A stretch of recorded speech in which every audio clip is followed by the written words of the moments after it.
¿Qué tal? Bueno, voy a resolver este problema de máquinas eléctricas del libro Chapman. Y vamos a comenzar. El ejemplo 1.2. Primero vamos anotando los datos, ¿no? En esta figura se muestra un núcleo ferromagnético cuya longitud media. Entonces voy a poner la longitud del núcleo. Voy a poner LN. Simplemente 40 centímetros, ¿no? Ya. Hay un pequeño entrehierro de 0.05. Entonces le voy a poner la longitud del entrehierro. Lo voy a poner 0.05, ¿no? 0.05. Ya. El área de la sección transversal del núcleo es de 12 centímetros al cuadrado.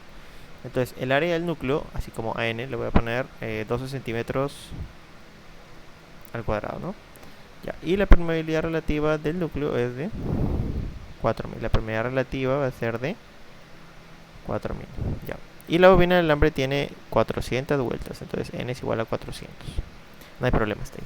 Ahora, suponga que el efecto marginal en el entrehierro incrementa 5% la sección transversal efectiva del entrehierro.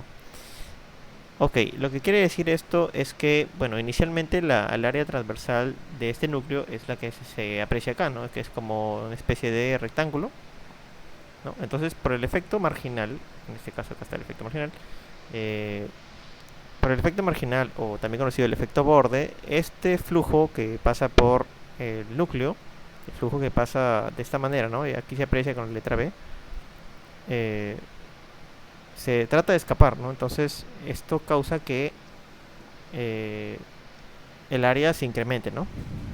Por lo tanto, esa área inicial que tenemos acá se va a incrementar solamente un 5%, no va a ser mucho. Ya veremos que en la reluctancia va a afectar bastante. Ahora, entonces, dada esta explicación, vamos a seguir con el problema, ¿no? Entonces dice que se incrementa 5%. Entonces voy a anotar acá un incremento del 5%. Ya. Dada esta información, encuentre la reluctancia del camino del flujo. Hierro más entre hierro, ya. Entonces, apartado A, ¿no? Entonces, primeramente, o en primer lugar, voy a dibujar el circuito equivalente de este núcleo ferromagnético, ¿no? Entonces, bueno, como hay una bobina, simplemente la voy a modelar como si fuera una fuente, ¿no? Pero en este caso no va a ser una fuente de voltaje, sino va a ser una fuente de fuerza magnetomotriz. Ya, en este caso vamos a tener dos reluctancias, porque va a ser una reluctancia del material, del núcleo, y otra va a ser la reluctancia del entrehierro. La reluctancia 1 y la reluctancia 2. Entonces la reluctancia del núcleo lo voy a llamar con N, y la reluctancia 2 va a ser la del entrehierro, ¿no? Ya, entonces la reluctancia 1, vamos a decir que, bueno, las fórmulas según la teoría de máquinas eléctricas es que, bueno, de la teoría de circuitos magnéticos es que es la longitud del entrehierro, L1, sobre la permeabilidad relativa por la permeabilidad del aire por el área del, del, del, del núcleo, ¿no? Bueno, en este caso estamos haciendo el núcleo, ahí sí me equivoqué, disculpa. Acá es el núcleo. Vamos a hacer en primer lugar el núcleo, ya. Entonces, bueno, como vemos, la longitud del núcleo, básicamente, R1, básicamente va a ser LN, ¿no? Va a ser 40 centímetros, pero en este caso, yo lo quiero metros, va a ser 0.4 metros. Ya, sobre la permeabilidad relativa, que sería 4000, ¿no? Voy a poner acá 4000. La permeabilidad del aire, 4pi por 10 a la menos 7, ¿no? Y por el área del núcleo, en este caso sería 12 centímetros al cuadrado, pero como yo quiero metros cuadrados, simplemente lo divido entre 100 al cuadrado, ¿no? Es una conversión rápida, metros cuadrados, ¿no? Y bueno, esta reluctancia 1, vamos a apuntarlo acá, la reluctancia 1 me va a dar 66,314, 66,314.56. Y bueno, ya saben las unidades, ¿no? Ampere sobre vuelta, ampere por vuelta sobre Weber. Ya, y ahí tengo la reluctancia del núcleo, ¿no? La reluctancia 1. Ahora vamos a ver lo importante, ¿no? La reluctancia 2, ¿no? La reluctancia 2, básicamente tengo que aplicar la misma fórmula acá. Ya, entonces sería la longitud 2, en este caso la longitud del entrehierro, por la permeabilidad del vacío, bueno, el gasto del aire, por el área del entrehierro, ¿no? El área 2. Ya, entonces la longitud del entrehierro ya la tengo acá, 0.05 centímetros. Y en este caso no lo quiero en centímetros, sino lo quiero en metros. Sería 0.30 y 5, y ahí está en metros. Ahora, la medida del vacío ya sabemos que es 4pi por 10 a la menos 7, ¿no? Por 10 a la menos 7, ¿no? Por el área, ¿no? Ya, en este caso, recuerden que les dije que va a haber un incremento, ¿no? Del área inicial. Entonces, bueno, entonces si yo voy a poner el área inicial simplemente es 12 centímetros al cuadrado, ¿no? Voy a poner 100 unidades, 12. Entonces, el incremento va a ser más 0.6. ¿Por qué?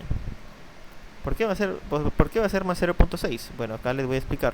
El incremento va a ser 0.6 porque si tú le sacas el porcentaje a 12 del 5%, entonces esto te va a dar 0.6. Entonces eso va a ser, digamos, el incremento del área inicial, ¿no? O sea, va a haber un incremento de 5% del área transversal inicial, ¿no? Entonces yo le voy a agregar ese 0.6 por el incremento y saber cuál es el área incrementada, ¿no? Bueno, y como esto está en centímetros cuadrados, yo lo voy a poner a metros cuadrados. Ya saben cómo, ¿no? 100 al cuadrado, entre 100 al cuadrado.